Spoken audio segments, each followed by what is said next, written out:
Perkenalkan, nama saya Hana Ruru, jurusan Sastra Indonesia, Fakultas Ilmu Budaya, Universitas Samratulangi, Manado. Terkait dengan tugas akhir mata kuliah Dialektologi dan Sosiolinguistik oleh Dr. Randa Jane Imbang M. Hum sebagai dosen pengampu, saat ini saya akan menjelaskan materi sesuai yang sudah diberikan oleh dosen pengampu pada semester 4 yang berjalan ini.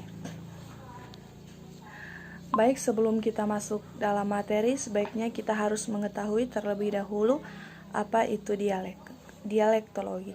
Dialektologi adalah cabang ilmu bahasa yang mempelajari dialek atau variasi bahasa dalam suatu komunitas masyarakat tertentu.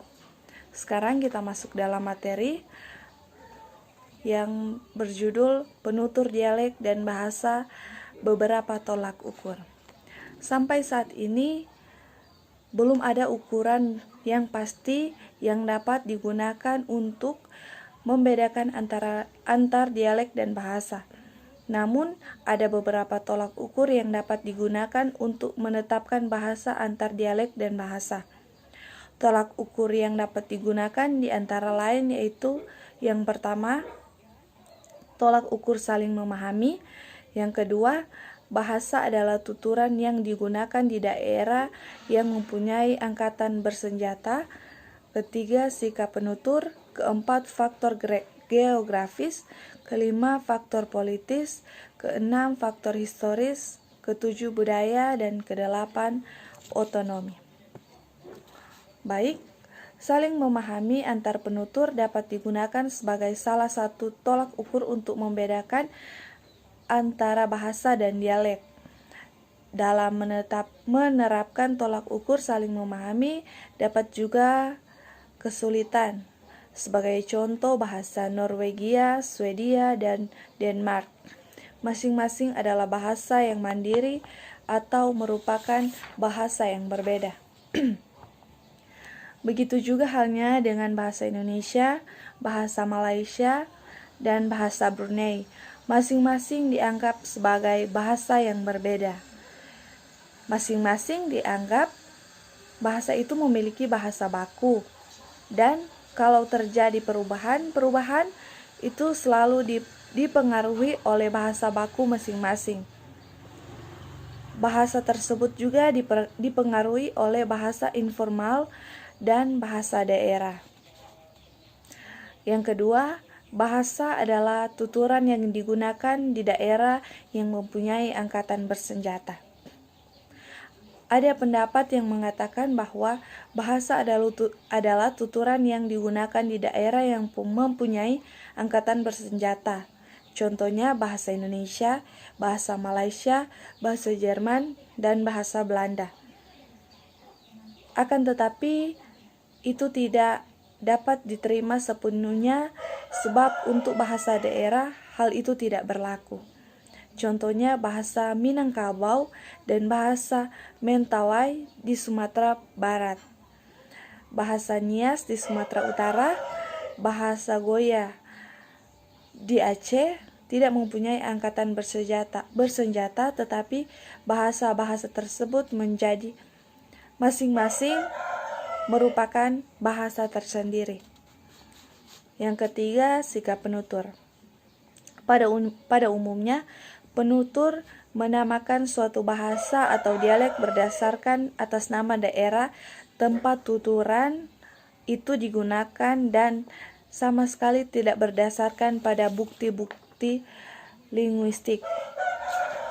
Sebagai contoh, bahasa Minangkabau secara tradisional dikelompokkan atas 4 dialek, yakni yang pertama dialek Agam, dialek Tanah Datar, dialek 50 Kota, dan dialek Pesisir.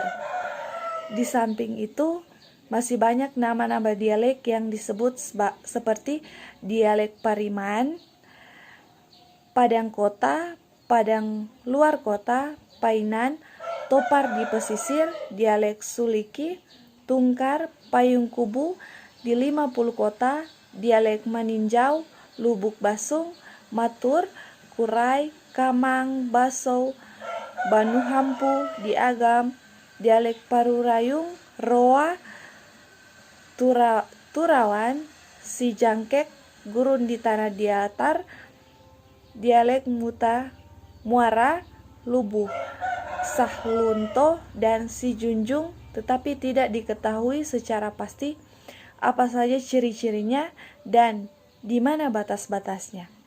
Walaupun ada bukti linguistik, bukti itu kadang hanya berlaku untuk satu atau beberapa unsur tertentu.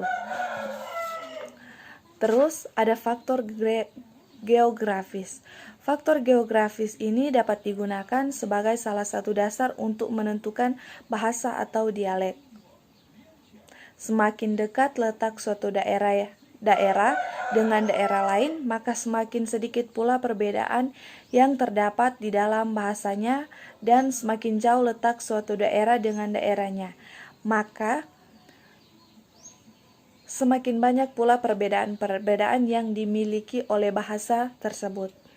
Biasanya terjadi daerah secara geografis letaknya berjauhan tetapi memiliki bahasa atau dialek yang sama. Hal itu disebabkan oleh berbagai faktor lain, di antaranya adalah faktor perhubungan, perdagangan, transmigrasi, dan penjajahan. Sebaiknya mungkin saja daerah yang secara geografis letaknya berdekatan tetapi dianggap memiliki bahasa atau dialek yang berbeda. Kemudian faktor politis. Faktor politis bisa menyebabkan bahasa yang sama pecah menjadi bahasa yang berbeda. Khusus bahasa Indonesia dan bahasa Melayu Malaysia seperti yang dikemukakan sebelumnya termasuk dua bahasa yang berbeda, terutama disebabkan oleh faktor politis dan faktor historis. Faktor historis dapat juga digunakan sebagai salah satu kriteria untuk menentukan apakah suatu tuturan merupakan dialek dari suatu bahasa atau merupakan bahasa yang berbeda. Ada juga budaya. Budaya, penentuan bahasa dan dialek juga dapat dilihat berdasarkan budaya yang dimiliki. Jika budaya sama, berkemungkinan bahasanya juga akan sama. Sebaliknya, jika budaya berbeda, biasanya juga ditunjukkan dengan bahasa yang berbeda. Sebagai contoh, di Kabupaten Muko-Muko, Provinsi Bengkulu ditemukan daerah yang penduduknya secara budaya menganut sistem kekerabatan matrilineal, seperti halnya orang Minangkabau di Sumatera Barat. Setelah dikaji secara linguistik atau berdasarkan bukti-bukti, bahasa yang digunakan ternyata bahasa yang digunakan penduduk daerah itu memang termasuk bahasa Minangkabau. Namun demikian, bisa saja suatu bahasa akan dikalahkan oleh budaya yang lebih dominan yang disebabkan oleh faktor, maka hal itu tentu membubarkan penentuan bahasanya. Dan terakhir ada otonomi. Otonomi juga dapat digunakan sebagai salah satu kriteria untuk menentukan bahasa atau dialek. Sebagai contoh, dialek Jerman disebut heteronomi karena masih bergantung pada bahasa Jerman. Standar dialek Minangkabau disebut heteronimi karena masih tergantung pada bahasa Minangkabau standar atau umum. Ini berarti penutur dialek-dialek Jerman menganggap bahwa mereka berbicara dalam bahasa Jerman dan penutur dialek-dialek Minangkabau menganggap bahwa mereka berbicara dalam bahasa Minangkabau. Demikian hasil presentasi atau berbicara tentang materi ini. Terima kasih.